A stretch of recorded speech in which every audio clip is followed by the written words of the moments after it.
अस्सलाम वालेकुम दोस्तों, मेरा नाम डॉक्टर अली असगर है और आज की इस वीडियो में हम डिस्कस करने जा रहे हैं first year chemistry chapter number 3 atomic structure के कुछ एमसीक्यू को। तो इस लेक्चर को शुरू करने से पहले आपसे रिक्वेस्ट करेंगे कि अगर आपने अब तक हमारे इस चैनल को सब्सक्राइब नहीं किया जो कि सिंध बोर्ड टीचिंग के नाम से है, तो काइंडली आज ही आप हमारे इस चैनल को सब्सक्राइब करें और साथ ही साथ बेल आइकन को लाजमी क्लिक करें ताकि हमारी अपलोड करदा तमाम वीडियोस की नोटिफिकेशन आपको रिसीव हो सके।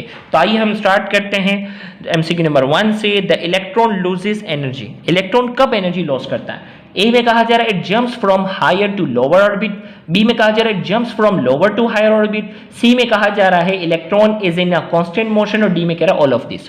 तो याद रखना इलेक्ट्रॉन जो होता है वो एनर्जी लॉस तब करता है जब वो हायर ऑर्बिट से लोअर ऑर्बिट की तरफ जंप करता है। हायर ऑर्बिट से जंप करता हुआ लोअर ऑर्बिट की तरफ आता है तब वो एनर्जी क्या करता है? लॉस करता है। तो इसका करेक्ट आंसर हमारे पास है A, it jumps from higher orbit to lower orbit. Higher से लोअर की तरफ जंप करेगा।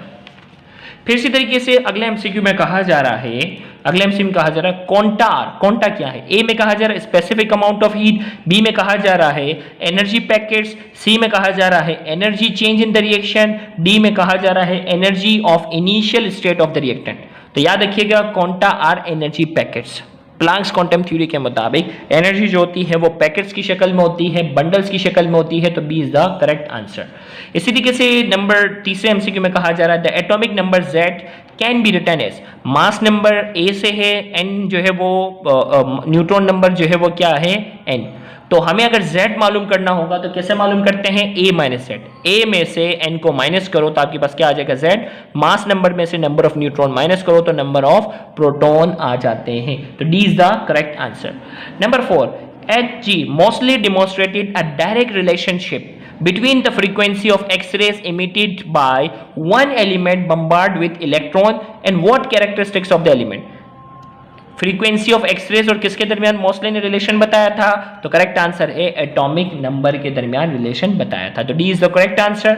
अगला एमसीक्यू अगला एमसीक्यू जो हमने मार्क किया हुआ है atomic mass of 1 unit. 1 AMU किसके बराबर है? तो बुक वाली रीडिंग है 1.66 exponent -27 kilogram. A is the correct answer. Number 7 में कहा जा रहा है neutron can penetrate a nucleus more readily than a proton. Neutron जो होता है वो न्यूक्लियस के अंदर आसानी दाखिल हो जाता है प्रोटॉन के मुकाबले में। क्यों?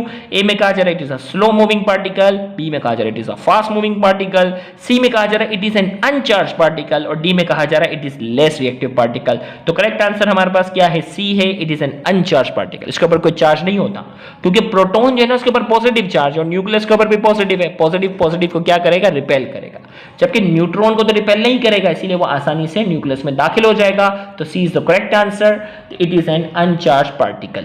इसी तरीके से अगला MCQ Balmer series line. Balmer series किसके अंदर पाई जाती है? तो आपको पूरे स्पेक्ट्रम बताए गए थे। बामर का जो रीजन है वो विजिबल है। तमाम सीरीज याद रखनी है। बामर तो एक सैंपल है ना, कोई भी पूछा जा सकता है। Neutron was discovered by, neutron को किसने डिस्कवर किया था? तो इसी तरीके से इलेक्ट्रॉन को डिस्कवर करने वाले, तमाम चीजों को डिस्कवर करने वाले साइंसदान के नाम भी याद रखने हैं। तो न्यूट्रॉन डिस्कवर किया था जेम्स चैडविक ने। सी इज द करेक्ट आंसर। अगला MCQ the total energy of an electron inside an atom is. Total energy जो होती है किसी भी एटम के अंदर जब इलेक्ट्रॉन अपने ऑर्बिट में मूव करता है तो वो क्या रहता है? कांस्टेंट रहता है, बोहर थ्योरी के मुताबिक। D is the correct answer. अगला an electron is said to be excited. Electron को एक्साइटेड कब कहते हैं? ए में कहा जा रहा है इट लूजेस एनर्जी, बी में कहा जा रहा है jumps to lower orbit, it jumps, अगले में कहा जा रहा है jumps to higher orbit, D में कहा जा रहा है electron enters in the atom. तो क्या होगा? Jumps to higher orbit, ground से ऊपर की तरफ जाता है तो हम कहते हैं एक्साइटेड हुआ। Number 12 nucleus model of an atom was proposed by. Nucleus का कॉन्सेप्ट सबसे पहले किसने पेश किया था? रदरफोर्ड ने। सी इज द करेक्ट आंसर। फिर आगे अगले एमसीक्यू जो हमने मार्क किया हुआ है the maximum number of unpair. एक मिनट थोड़ा सा कैमरा फोकस करते हैं।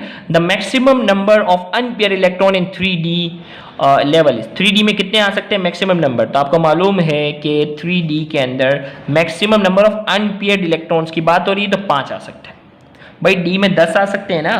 डी में जो 10 इलेक्ट्रॉन आ सकते हैं ना वो क्या होंगे? देखो डी के अंदर हम कहते हैं ना डी के अंदर मैक्सिमम 10 आ सकते हैं, लेकिन 10 में क्या होगा कि ये पेयर की शक्ल में होगा 2 2 2 2 करके। लेकिन कह रहे हैं अनपेयर तो एक एक करके कितने आ सकते हैं? 5। तो हमारे पास the maximum number of unpaired electrons in 3D energy level में कितने आ जाएंगे? तो इसका 15 का हमारे पास जो करेक्ट आंसर होगा वो ए होगा 5। The statement is not true, इसमें से हमें एक स्टेटमेंट जो रॉन्ग है वो निकालना है। इसमें कहते हैं no two electron can have the same set of 4 quantum number. बिल्कुल, किसी भी 2 इलेक्ट्रॉन के 4 क्वांटम नंबर सेम नहीं हो सकते, बिल्कुल सही है, ये भी थ्योरी में पढ़ा हुआ है। बी में द एनर्जी लेवल के कंटेन ओनली 1 ऑर्बिटल एंड 2 और लेस इलेक्ट्रॉन। के जो है ना इसके पास जो है एक ही ऑर्बिटल होता है, उसमें 2 या 2 से कम इलेक्ट्रॉन आ सकते हैं, बिल्कुल सही है। सी में कहा जा रहा है the energy level L has 4 orbital and can have maximum 8 electron. L के पास जो है 4 ऑर्बिटल होते हैं और इसके पास 8 इलेक्ट्रॉन आ सकते हैं, बिल्कुल सही है, तो डी बच जाता है, D is the wrong statement. Number 70 N orbital can have maximum of, एक ऑर्बिटल के पास मैक्सिमम कितने इलेक्ट्रॉन आ सकते हैं? ऑर्बिटल जो है अगर हम उसकी बात करते हैं इसमें 2 इलेक्ट्रॉन आ सकते हैं।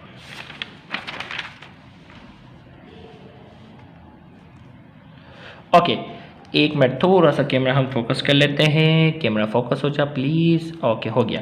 Electronic configuration of magnesium atom is, electronic configuration तो आपको लिखना सिखाई है। एटॉमिक नंबर 12 की क्या होगी? 1s2 2s2 2p6 3s2। तो 18 का हमारे पास जो करेक्ट आंसर है वो क्या है? सी। 2 electrons in a same orbital, same orbital के अंदर पाए जाने वाले दोनों इलेक्ट्रॉन की स्पिन जो होती है वो हमेशा डिफरेंट होती है, अपोजिट स्पिन होती है। एक क्लॉकवाइज मूव करेगा तो एक एंटी क्लॉकवाइज। तो 19 का करेक्ट आंसर हमारे पास क्या है? C. 21 if L equal to 2 the orbital is called. भाई L अगर 0 होता है तो S होता है, L अगर जो 1 होता है तो P होता है और L 2 होता है तो D होता है, तो D is the correct answer, theory में डिस्कस किया हुआ है। नंबर 22 F सब energy level has dash orientation in space. F के अंदर 14 इलेक्ट्रॉन आते हैं और इसके पास ओरिएंटेशन कितनी होती है? F की अगर हम बात करते हैं तो ओरिएंटेशन 7 होती है, 2-2 करके 7 अलग ओरिएंटेशन होती है। C is the correct answer. How many orbital exist with principal quantum number 3? Principal quantum number 3 के अंदर कितने आ सकते हैं? तो ये फॉर्मूला होता है इलेक्ट्रॉन का 2n²। अब 3 है ना, प्रिंसिपल क्वांटम नंबर कितना रखा है? 3, तो ये हो जाएगा 3 का स्क्वायर, 9 हो गया, 9 मल्टीप्लाई बाई 2 कितना हो गया? 18। इलेक्ट्रॉन कितने? 18। अब 2-2 करके कितने होंगे? 2-2 करके ऐसे 9 ऑर्बिटल क्या होंगे? पॉसिबल होंगे। तो प्रिंसिपल क्वांटम नंबर 3 है तो नंबर ऑफ ऑर्बिटल जो होंगे वो 9 होंगे। Which one of the following orbital has lower energy than 4p? 4p के मुकाबले में lower energy किसकी होगी? भाई देखो, s का 0 होता है, p का 1 होता है, d का 2 होता है और f का 3 होता है। तो 5, अब इसमें प्लस करना है। 4p में क्या हो गया? p का 1 होता है ना, s का 0 होता है हमेशा, p का 1 होता है, थ्योरी में बताया हुआ है, और p का 1, d का 2 और f का 3। तो 4p का मतलब जो है 5 आना चाहिए। अब 5 से कम जो है इसका मतलब उसकी एनर्जी कम है। 5s 5 + 0 5 हो गया, 5p 5 + 1 6 हो गया, एनर्जी ज्यादा। 4d 4 + 2 6 हो गया, एनर्जी ज्यादा। 4s 4 + 0 4 हो गया, तो इसका मतलब इसकी एनर्जी 4s की एनर्जी जो है वो 4p के मुकाबले में क्या है? कम है। C is the correct answer. फिर इसी तरीके से कहा जा रहा है द लोवेस्ट एनर्जी लेवल, गौर से सुनिएगा, the lowest energy level which an electron can have. Lowest energy level क्या है? सबसे पहले k होता है, फिर L होता है, फिर m होता है, फिर n होता है, तो k is the correct answer. फिर इसी तरीके से अगला एमसीक्यू हमारे सामने जो सब स्क्रीन पर है, इसमें कहा जा रहा है which one of the following particle contain 10 electron 11 proton and 12 neutron. अब देखो भाई 11 प्रोटॉन है ना, तो नीचे वाला नंबर 11 होना चाहिए, 11 ये 10 लिखा हुआ ये नहीं हो सकता, ये 12 है ये नहीं हो सकता, तो 11 प्रोटॉन की बात हो रही है ना, तो अब इन दोनों में हमें फैसला करना है। सही है। अब जो है वो 11 प्रोटॉन के साथ इसमें क्या लिखा हुआ है? 10 इलेक्ट्रॉन, तो 2 निकल चुके हैं ना। एटॉमिक नंबर सोडियम का कितना होता है? 11, 2 निकल गए तो इसके पास तो 9 है, इसके पास 1 है, तो इसका मतलब ये करेक्ट आंसर है। C is the correct answer. Theory जिन्होंने देखी होगी इनको ये बहुत आसान लगेगा। 11 प्रोटॉन 10 इलेक्ट्रॉन और 12 न्यूट्रॉन। न्यूट्रॉन कैसे निकालते हैं? 23 में से 11 को माइनस करो, तो C is the correct answer. 27 the presence of 3 unpaired electron in nitrogen atom can be explain by. Nitrogen के अंदर जो 3 अनपेयर्ड इलेक्ट्रॉन है उसको किससे एक्सप्लेन कर सकते हैं? तो इसका करेक्ट आंसर हमारे पास क्या है? Hund's rule. हुन्स रूल जो है वो कहता है ना कि जब तक किसी ऑर्बिटल को अपने 2 इलेक्ट्रॉन नहीं मिल, जब तक एक इलेक्ट्रॉन तमाम ऑर्बिटल्स को नहीं मिल जाता तब तक किसी में 2 नहीं जाएंगे। This is the Hund's rule. Hund's rule का लेक्चर देखिएगा तो आपको आसानी होगी। Number 28 the electron are placed in subshell in order of increasing energies. ये किसका रूल है? इंक्रीजिंग एनर्जी लेवल के हिसाब से इलेक्ट्रॉन को फिल करो, this is of principle. Number 29, azimuthal number refers to, azimuthal quantum number किसको refer कर रहा है? ए में कहा जा रहा है average distance of the orbital from the nucleus, B में कहा जा रहा है shape of the orbital, C में कहा जा रहा है orientation of orbital in space, और डी में कहा जा रहा है स्पिन ऑफ इलेक्ट्रॉन। तो 29 का करेक्ट आंसर हमारे पास क्या है? B is the correct answer. Shape of the orbital को एजीम्यूथल क्वांटम नंबर रिप्रेजेंट करता है। फिर इसके बाद द डायग्राम बिलो, एक डायग्राम दे दी गई है YZ2, एक Y 2 Z के साथ जुड़ता है। इसमें कह रहा है 0 0 जो है ना वैलेंस इलेक्ट्रॉन ऑफ Y को शो कर रहा है, X शो कर रहा है वैलेंस इलेक्ट्रॉन ऑफ Z को।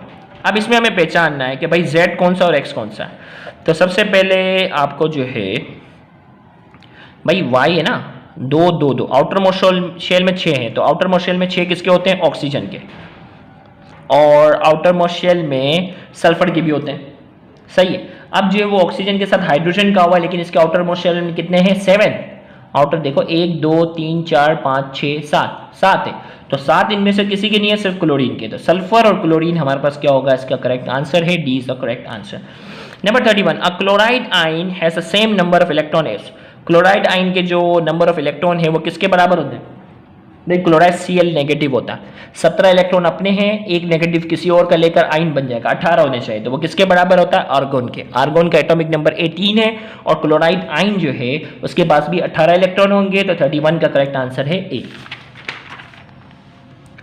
इसमें कहा जा रहा है what the probability of locating N electron is uniformly distributed it is. हमें कहा जा रहा है यूनिफॉर्मली, यानी इलेक्ट्रॉन सबसे ज्यादा यूनिफॉर्मली किसमें डिस्ट्रीब्यूट होते हैं? वो एस में होते हैं, क्योंकि वो एस सिर्फ स्फेरिकल होता है। फिर जो वो डम्बेल, डबल डम्बेल अलग अलग जो है वो एक्स एक्सिस वाई एक्सिस अलग, तो यूनिफॉर्मली डिस्ट्रीब्यूशन जो होती है वो सिर्फ एस में होती है। फिर इसके बाद जो है वो 33, velocity of alpha particle greater than beta, beta particle greater than alpha, alpha particle is same as beta, alpha particle is same of velocity of light. तो करेक्ट, तो अल्फा बीटा और गेमा की आपने जो डिफरेंस पढ़े होंगे, तो इंशाल्लाह मुझे उम्मीद आपको मालूम होगा कि बीटा की जो रफ्तार होती है वो अल्फा के मुकाबले में ज्यादा होती है। B is the correct answer. 34, which of the following types, which of the following, एक मिनट थोड़ा सा हम फोकस करते हैं, which of the following types of radiation are most dangerous, इनमें से सबसे ज्यादा डेंजरस कौन सी है? गेमा पार्टिकल था, जबकि गेमा रेज होती हैं, तो ये मैंने करेक्ट कर लिया। फिर इसके बाद कहा जा रहा है radioactivity is due to, radioactivity का फिनोमिना क्यों होता है? Stable electronic configuration, stable nucleus, unstable electronic configuration, unstable nucleus. तो अनस्टेबल न्यूक्लियस होने की वजह से रेडियो एक्टिविटी का फिनोमिना होता है। D is the correct answer. फिर इसके बाद जो है the radioactivity disintegration 238 92 yield thorium, uranium से थोरियम बन रहा है, इसमें क्या निकलेगा? देखो 4 का फर्क आ रहा है, तो अल्फा पार्टिकल का जो सिंबल होता है वो क्या होता है? 4 और 2, नीचे से 2 का डिफरेंस है, ऊपर से 4 का, नीचे से 2 का डिफरेंस है, ऊपर से 4 का, तो क्या है? अल्फा पार्टिकल इमिट हुआ है। D is the correct answer. फिर इसके बाद कहा जा रहा है गेमा रेज, एक मिनट थोड़ा सा हम फोकस कर लेते हैं। Gamma rays are short wave electromagnetic radiation like, किसकी तरह होती है? एक्सरेज की तरह शॉर्ट वेव होती है, ये दोनों मटेरियल पार्टिकल है, जबकि गेमा रेज एक्सरेज की तरह इलेक्ट्रोमैग्नेटिक रेडिएशन होती है। इसी तरीके से इसमें कहा जा रहा है एन आइसोटॉप, पोलोनियम की बात हो रही है, डिसइंटीग्रेट हुआ है, 5 अल्फा 2 बीटा निकले हैं, the new isotope is 5 alpha निकले, मतलब ऊपर से 20 का फर्क होना चाहिए। अब देखो 239 है ना, 237 232 237, फर्क यहाँ क्या है? 20 का फर्क तो यहाँ आ रहा है ना, सिंपल सिंपल ये आंसर लगा दिया। देखो कितना आसान, ऑप्शन कितना दूर दूर थे। 5 अल्फा का मतलब, 1 अल्फा का मतलब है कि ऊपर मास नंबर में 4 का फर्क आ रहा था, 5 अल्फा का मतलब है 20 का फर्क आएगा, तो इसमें 20 का फर्क नहीं है, इसमें नहीं है, इसमें नहीं है, सिर्फ इसमें है, तो 20 द करेक्ट आंसर। कितना स्पीड से आंसर मिल गया। 39, decay of alpha particle from the substance that product is, alpha particle decay क्यों होता है? ए में कहा जा रहा है एटॉमिक, देखो decay of alpha particle from the substance the product is, alpha particle जब निकलेगा तो क्या होगा? तो सिंपल है, atomic weight decreases by 4, mass number में 4 की कमी आ जाएगी। A is the correct answer. Okay, अगला सवाल, which of the following statement is correct about beta particle? Beta particle के बाद they are heavier than electron, they come out from the nucleus, B is the correct answer, nucleus से निकलते हैं, बाकी तीनों option wrong है। फिर इसमें कहा जा रहा है which is the particle x in the following nuclear reaction, nuclear reaction में पार्टिकल एक्स क्या है? ओके, तो इक्वेशन बैलेंस जो करते हैं ना हम सेकेंड ईयर में, वही वाले 27 + 1 28 है, यहाँ 4 है, यहाँ 24 आना चाहिए, नीचे 13 है, यहाँ 2, नीचे 11, ऊपर 24 और नीचे 11, वो हमारा आंसर है। तो हमारा आंसर क्या हो गया? बी, ऊपर 24 नीचे 11। सिर्फ इक्वेशन को बैलेंस करो, 27 और 1 28 होता है, यहाँ 4, तो कितना फर्क है? 24। क्योंकि इक्वेशन की इस तरफ जितना मास नंबर होगा यहाँ पे भी इतना ही होगा। तो यहाँ 4 है, यहाँ 27 + 1 28 था, यहाँ 4 है, तो क्या आ जाएगा 24, ताकि यहाँ पे भी 28 हो जाए, यहाँ पे भी। यहाँ 13 और 0 13 है, यहाँ 2 है, तो यहाँ पर भी क्या आ जाएगा, 2 कम हो जाएंगे ना 11, ताकि दोनों तरफ 13 13 हो। तो ऊपर 24 और नीचे 11, तो B is the correct answer. याद रखेंगे सेकेंड ईयर फिजिक्स में इक्वेशन बैलेंस करना हम बहुत मेहनत से सीखते हैं, तो इंशाल्लाह जिन्होंने सेकेंड ईयर किया हुआ है और वो एप्टीट्यूड की तैयारी करें तो इंशाल्लाह उनके लिए बहुत आसान है। B is the correct answer. emission of beta particle from an element shows it। Beta particle जो किसी से इमिट होता है तो इससे क्या होगा, atomic mass increase by 1, atomic mass decrease by 1। 43 की बात हो रही है, तो इसका करेक्ट आंसर है एटॉमिक चार्ज इंक्रीज बाय 1। क्यों, बीटा जब जाएगा तो माइनस लेके जाएगा ना साथ, तो इसके ऊपर क्या हो जाएगा, ओवरऑल चार्ज में इजाफा होगा। C is the correct answer. Instability of the nucleus is, instability जो न्यूक्लियस की होती है वो क्यों होती है, तो 44 की हमारे पास बात हो रही है। तो इसमें हमारे पास जो है high proton electron ratio, high proton electron ratio हमारे पास है। इसी तरीके से बी में कहा जा रहा है लो प्रोटॉन इलेक्ट्रॉन रेशो, डी में कहा जा रहा है लो प्रोटॉन न्यूट्रॉन रेशो। तो हमारे पास 44 का करेक्ट आंसर है high proton neutron ratio, B is the correct answer. इस रेशो की वजह से न्यूक्लियस अनस्टेबल होता है। 45 The phenomena of spontaneous emission of nuclear radiation from a new radioactive substance is called। spontaneous emission को हम क्या कहते हैं, रेडियोएक्टिविटी। 45 का करेक्ट आंसर हमारे पास है सी। अगला एमसीक्यू हमारे पास जो है, in a spectrum light shortest and longest wavelength respectively. Visible की अगर बात हो रही है, इसमें सबसे शॉर्टेस्ट और लॉन्गेस्ट क्या होती है, सबसे शॉर्टेस्ट वेवलेंथ वॉयलेट की होती है और सबसे लॉन्गेस्ट जो होती है वो रेड की होती है। इसी तरीके से सबसे ज्यादा एनर्जी वॉयलेट की होती है और सबसे कम एनर्जी जो होती है वो रेड की होती है।